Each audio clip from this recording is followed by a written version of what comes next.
Madali ang kain to guys. Ito yung tanghalian ko at saka almusal. Ang ulam ko ay paksiw na, ayan, hasa-hasa at saka paksiw na tamban. Tapos may kape. Anong oras na ngayon? Tingnan natin kung anong oras na. 2:00 na ng hapon. Ngayon pa lang tayo mag-aalmusal at saka tanghalian. Kaya kain tayo guys. Sobrang dami ng trabaho. Nakikita nyo yan. Dahil ko ligpitin. Nakikita nyo yan. Oh. Na yung kanin ko, hinahinay lang sa pagkain kasi baka sumagat na naman yung tiyan natin. Kain tayo guys. Kasi namiss ko kumain ng paksiw. May isda pa naman ako natira. Ito na yung pinakahuling tira ng isda na binili sa akin ni madam. Matagal na to. Tagal na to sa pre-rester. Parang pangatlong buwan na yata ngayon. Kaya niluto ko na.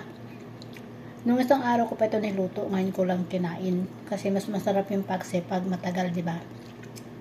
Kasi pag bagong luto, hindi siya gaano masarap. Kaya, pinapabot ko ng ilang araw. Pangatlong araw ngayon ko lang kinain. Kain. Ang sobo ng ganito, kasi mahirap lang ako.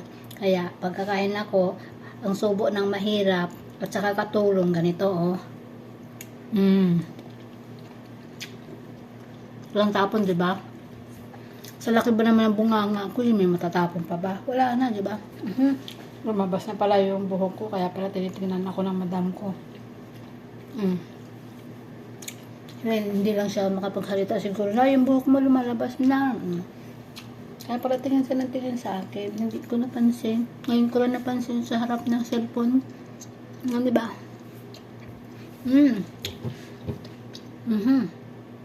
Matinik nga lang. Kailangan gandahan sa pagkain kasi matinik yung tamban. Kain tayo guys. Siguro hindi kayo nag-uulam nito kasi mayaman kasi kayo eh. Ako kasi mahirap kaya paborito kong pagkain to. At saka piyesta na ito guys pag ganito yung ulam ko. Kasi ginawa kong daing guys. Nilagay ko doon sa screen yung sa barbecuehan. Tapos, nilagay ko sa taas. Binilad ko. Para may bislad ako o tuyo. Kaya lang, wala na ako nakita. Kasi, bukas na yung barbecuehan. Yung screen ng barbecuehan, bukas na. Dahil matatalino yung pusa dito. Hindi ko alam, may pusa pala doon sa taas, ang laki. Dalawa, kulay itim, takot ko. Ako ang natakot sa kanila kasi pagtingin ko, nabuksan na nila yung screen. Pakita ko sa inyo guys ha, kung aling screen yung binuksan ng pusa.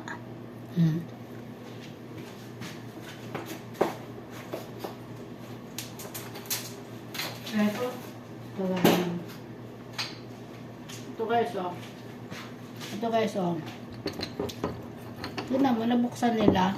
Diba? Ang talino nila. Nabuksan nila, oh. Pagtingin ko, wala na ganyan na. Wala na yung daing ko. Diba ang talino ng mga pusa dito? Mas matalino pa sa akin. Kasi hindi ko naisip na kaya nilang buksan ito. Ito eh, mahigpit to eh. Diba? Grabe tayo naman sa akin. Kaya wala akong daing. Marami pa man din yung parang 12 yata yun. Ayun. Tapos ito ngayon natira, itinira ko para pag ano, may papaksiwin ako. Kaya lang, pinaksi ko na lahat. Bali, 8 piraso. So, kinain ko 2. Yung tamban, 4 na piraso to hinati ko. Kasi ito kasi maliliit. Tig-5 piraso ba o 4? Pinutol ko, kaya yan. Tagalin ng ulam to. Para pang ano ba? Pang paalis sa sabik sa pagkain sa dyan sa Pinas. Yun lang guys. Daldal ako ng daldal dito. Kaya sa amin kasi nakakatulong dito. Lalo na hindi nakakalabas dito. Pag nakaulam ng ganito, fiesta na.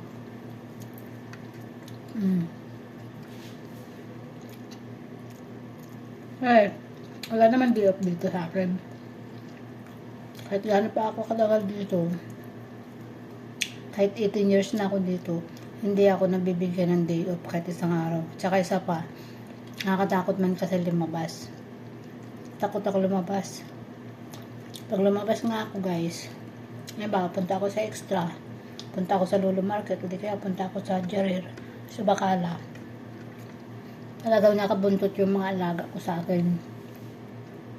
Maliban na lang kung yung matanda ang maghatid sa akin. Halimbawa, punta ako Center Point, iwanan niya ako doon. Tapos babalikan na lang ako. Pero kung yung mga alaga ko, hindi nila ako iniiwan.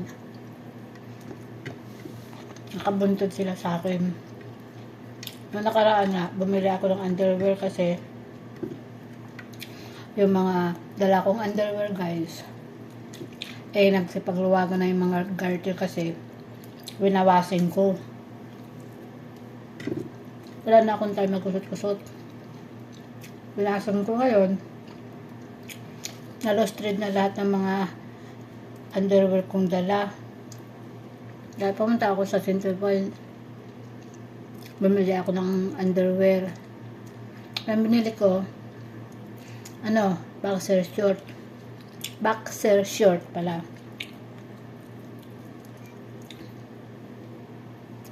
Akala ko, kasya sa akin. Kasi size medium. Tapos tinignan ko naman. Ko naman, inano ko dito sa lingko kasya naman kasi may garter sauce. Yung pala, yung ibabaw lang yung malaki. Kasi yung sa ilalim, maliliit na yung size. Hindi ko rin nasuot. Kasya lang, sa isang hita ko pa lang, hindi na magkasya. Pag sinuot ko, hindi na magkasya. Hanggang tuhod ko lang. Kaya, dito sa Center Point, mahirap magtiwala. Kailangan buksan mo talaga kung ano yung isa-isa mong tingnan yung nasa loob ng pakete. Kasi, 6 na peraso, 75 real, 6 na piraso, ang mahal-mahal ha. Tapos hindi ko rin nasuot kasi maliit yung 5 piraso. Yung isa lang, ang malaki yung nakuha ko, yung tinignan ko, yung binuksan ko. Kasi hindi pwedeng buksan lahat, kasi nakasarado. Hindi pwedeng buksan lahat. Ano na naka-display doon, yun lang. Basta binuksan mo, kailangan mo nang bilhin. Ganun dito sa Center Point. Hindi kagaya sa atin sa Pinas na pwede yung tingnan. Hindi ko rin napakinabangan. Sayang na yung pera ko. Kaya sabi ng alaga ko, bakit na bumibili ako ng ganun? Sabi ko, bakit naman? Sabi ko, kailangan ko yun eh. Sabi niya, bakit kami mga lalaki, hindi naman kami nagsusuot ng brief? Sabi ko, may karson naman kayo eh. Sabi ko sa kanya, kaming babae, panty. Sabi ko sa kanya. Sabi ko, bakit nasunod na sunod dito? Pang babae ito. Sabi niya, okay lang, walang problema. Baka mamaya mawala ka, sabi sa akin. Diba? Napahaba na yung kwentuhan natin. Dahil sa paksiw na ulam ko. Yung guys, ganun ka hagpit yung mga alaga ko sa akin. Kahit saan kami magpunta, lalo na yung panganay at saka bunso. Yung pangalawa, okay lang. Walang problema. Kasi, minsan iniiwan niya ako. Hinahayaan niya ako makapamili. Pero yung alaga akong panganay at saka yung bunso, na sobrang higpit nung. Sabi ko,